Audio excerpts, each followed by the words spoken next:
Welcome to Career Spark. UP में TGT और PGT की जल्दी 16,000 से अधिक वैकेंसी आने वाली हैं और इसकी तैयारी के लिए आपको सब्जेक्ट्स का सिलेबस पता होना जरूरी है जिस सब्जेक्ट्स से आप अप्लाई कर रहे हैं।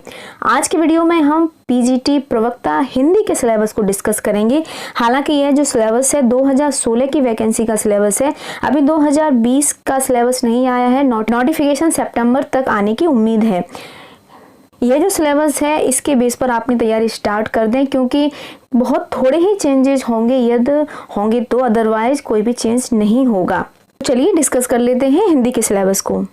हिंदी का जो सिलेबस है कई पार्टों में डिवाइडेड है। पहला है हिंदी साहित्य का इतिहास, दूसरा है गद्य साहित्य का विकास, काव्य शास्त्र, भाषा विज्ञान और व्याकरण। उसके बाद है संस्कृत का साहित्य और संस्कृत की व्याकरण। जैसा कि आप जानते ही होंगे, आप हिंदी के लिए अप्लाई कर रहे हैं तो आपके पास संस्कृत होना जरूरी है, चाहे आप टीजीटी में हो या पीजीटी में।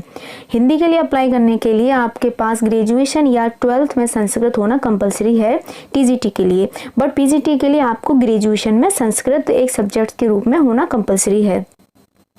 पहला है हिंदी साहित्य का इतिहास, जिसमें आदिकालीन साहित्य की प्रमुख प्रवृत्तियां, जिसके अंतर्गत भक्ति काल, संत काव्य, सूफी काव्य, राम भक्ति काव्य, कृष्ण भक्ति, रीत काल, रीत काव्य धारा और रीतबद्ध और रीत मुक्त और रीत सिद्ध। ठीक है, तो ये सब हैं जो काव्य हैं, संत काव्य, राम काव्य और जो कृष्ण, इनमें जो लेखक हुए हैं, जैसे सूफी काव्य में कौन कौन से लेखक हुए हैं, उनकी कौन कौन सी रचनाएं हैं, कृष्ण काव्य में कौन कौन से हुए हैं लेखक, जैसे मीराबाई है, रस खान है। इनमें से किसी भी लेखक की कोई भी लाइन आपको दे सकते हैं, मीराबाई की कोई भी लाइन दे देंगे या रस खान की, ये किसने लिखा है ये बताइए, ये कौन सी और किस रचना की है ये लाइन। इस प्रकार से इसमें क्वेश्चन आते हैं।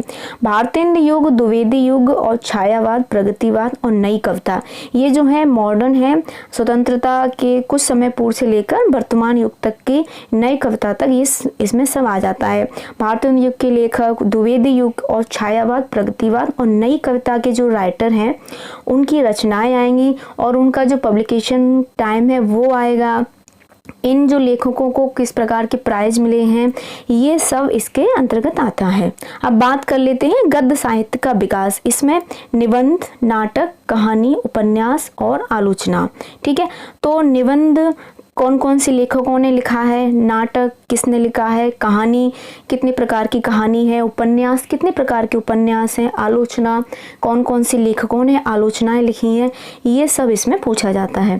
हिंदी की लघु विधाओं का विकासात्मक परिचय, जीवनी, संस्मरण, आत्मकथा, रेखा चित्र और यात्रा साहित्य तथा गद्य काव्य एवं व्यंग, ये सब गद्य साहित्य के विकास के अंतर्गत आ जाता है।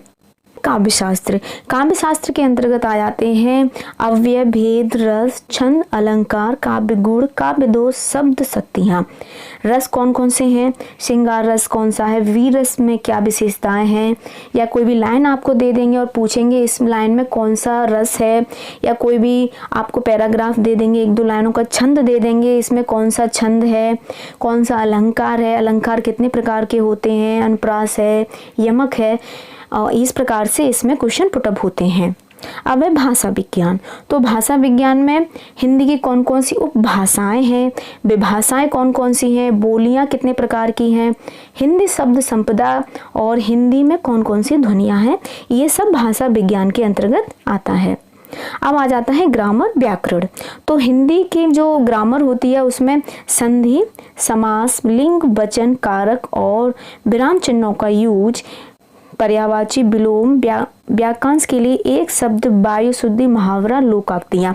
तो ग्रामर भी काफ़ी विस्तृत है। इसमें संधि, सभी संधियाँ आ जाएंगी आपकी, स्वर संधि, विसर्ग संधि और ये सब संधियाँ इसमें आ जाएंगी। समास, सारे समास आ जाएंगे, किस लाइन में कौन सा समास है, ठीक है, ये सब आएगा। लिंग, वचन आएंगे, कारक कौन कौन से होते हैं, विराम चिन्ह कितने प्रकार के होते हैं, पर्यायवाची शब्द आ जाएंगे, विलोम, व्याकरण पूरी आएगी। संस्कृत साहित्य, तो संस्कृत जो है कम ही है पीजीटी में, इसमें है का और खा में डिवाइडेड कर दिया है। संस्कृत साहित्य के में प्रमुख रचनाकार, संस्कृत के साहित्य में कौन कौन से प्रमुख रचनाकार हैं और उनकी कौन कौन सी रचनाएं हैं।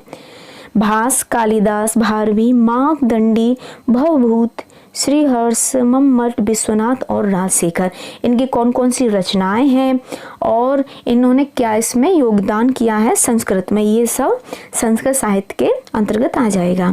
उसके बाद संस्कृत की व्याकरण आ जाएगी, जो कि हिंदी की व्याकरण है उसी प्रकार से सेम संस्कृत की भी व्याकरण आ जाएगी। इसमें भी संधि, स्वर संधि, व्यंजन संधि, विसर्ग, विभक्ति, उपसर्ग, प्रत्यय, शब्द रूप, धातु रूप, काल और अनुवाद आएंगे। संस्कृत टू हिंदी या हिंदी टू संस्कृत, ये इसमें अनुवाद में आएंगे।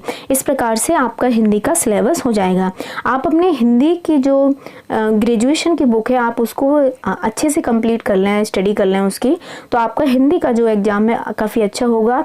क्योंकि जो मोस्टली जो पीजीटी का जो एग्ज़ाम होता है वह हिंदी के ग्रेजुएशन का ही मोस्टली उसमें क्वेश्चन पुटअप होते हैं। तो आप अपने ग्रेजुएशन की जो बुक्स हैं उनको स्टडी कीजिए। इसके अलावा जो कंपटीशन कुछ बुक आ रही हैं और प्रीवियस ईयर के पेपरों को स्टडी कीजिए। इस प्रकार से आपका पेपर काफ़ी अच्छा होगा।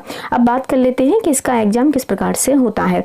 तो इसका एग्ज़ाम जो पैटर्न है वह 2 पार्टों में डिवाइडेड है। पहला होता है इसमें रिटेन और दूसरा होता है इंटरव्यू। तो इंटरव्यू पे कर लेते हैं रिटन एग्जाम के बारे में। जो रिटन एग्जाम होता है उसमें 125 क्वेश्चन आते हैं जो कि 425 अंकों के होते हैं।